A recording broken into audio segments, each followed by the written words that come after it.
All right, time to take a look at our last unit, which is ecosystems and their interactions.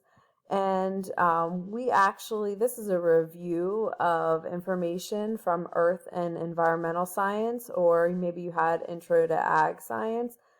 So it looks like a lot, but actually, since it's a review, it will go pretty quickly. And at the end of this, you'll be asked to do a project rather than a test. So you want to take really good notes. So the first question we got to answer is, what is ecology?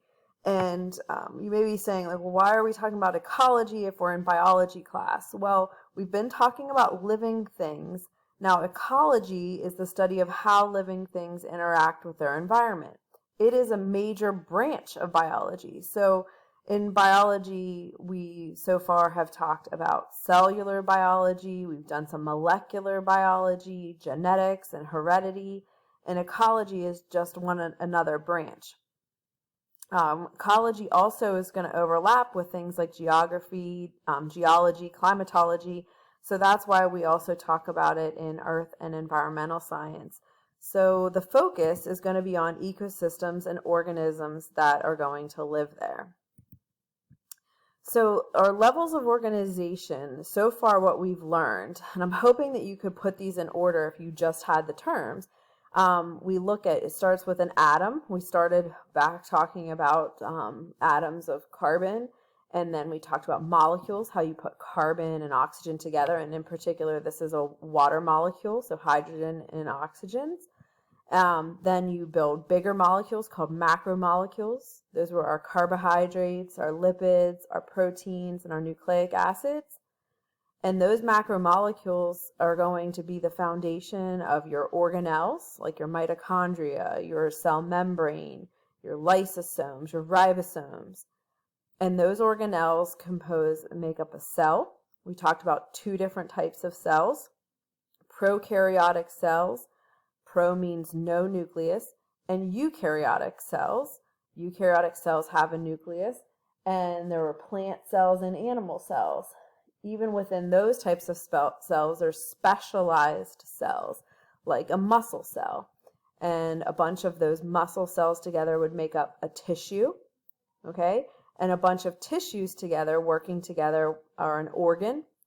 And organs that work together, like the stomach is an organ, organs that work together, like the stomach, the liver, the large intestines, the small intestines, that's an organ system.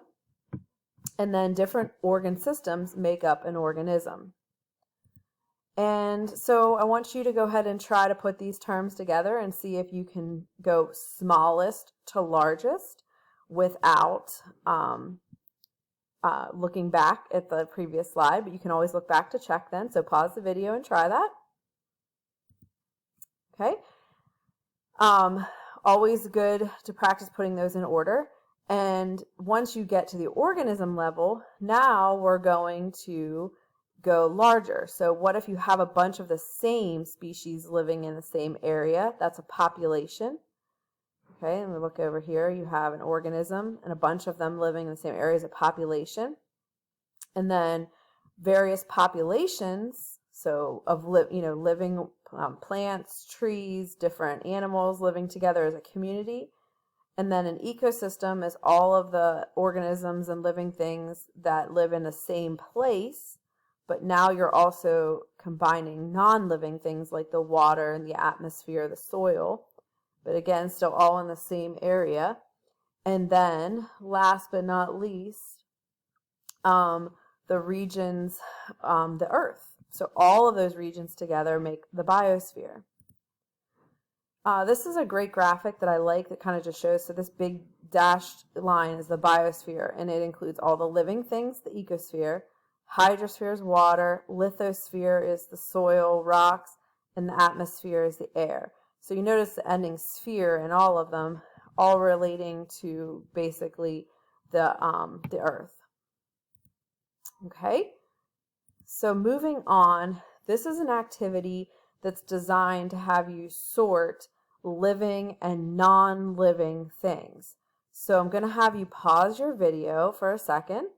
So you pause your video for a second and you're going to try to sort these into columns of living and non-living. Okay? And when you're ready to unpause and check your answers, go ahead and hit unpause. And hopefully yours looks something like this.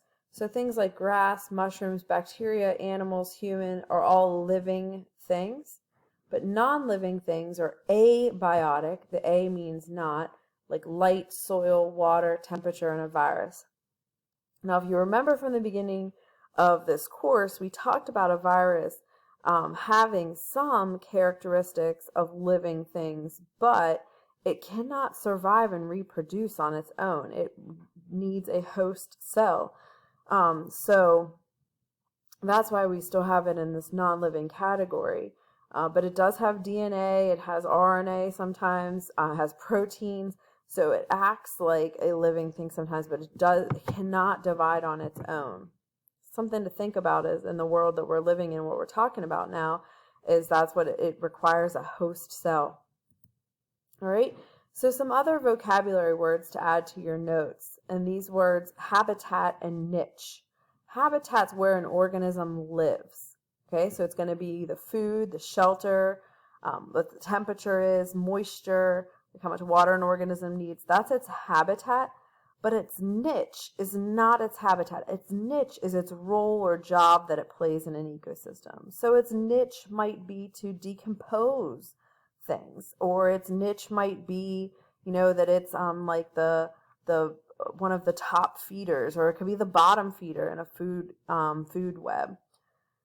So as different organisms have different roles, you will find that there's going to be competition for these resources, and that's going to be what impacts population size. And this is even in humans, but you will also see this a lot in nature. So a limiting factor is anything that is going to restrict the number of individuals in a population.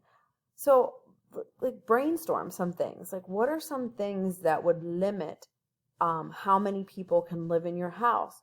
And you can't say Wi-Fi, but that's realistic. You fight over some resources, but I'm thinking some more basic needs like heat, food, water. Those are resources. And then pick maybe one of your favorite animals and think about what it needs to survive or what could limit. Some species need lots of space because they need so much food. For example, like a bear. There's only so many bear that can live in so many square footage. Same thing with deer. So think of those animals and think about how many actually can live there. This is called carrying capacity. It's like how much can you actually carry in your arms? How much can it hold? Well, this is how much can that ecosystem actually hold of living things. So I want you to play this short video clip. And this carrying capacity is often demonstrated in a graph. And this is a pretty complex one, but really what it is it's this maximum number of individuals. So I want to point out here that carrying capacity is usually like at a certain point. So on this y-axis, here's population, and here's the x-axis of time.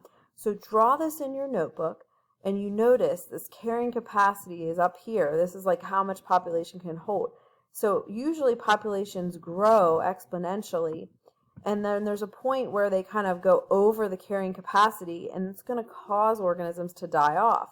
And sometimes that dying off results in going below the carrying capacity, and you'll start to see the population increase again. And then you'll start to see it go over it and die off again, and then you'll start to notice this. Now, there could be something that happens, like if there's a forest is destroyed, the carrying capacity could also decrease. If development occurs, then the carrying capacity could decrease because that usually is a result of some of the resources that have decreased. Okay, so hopefully you have all of those things down in your notes. For this graph, just the very basic graph, you don't have to write all this information, but like this dashed line that shows carrying capacity and the idea of this growth, and then it goes down, and then it kind of just hovers around that line. Okay, hope that was helpful.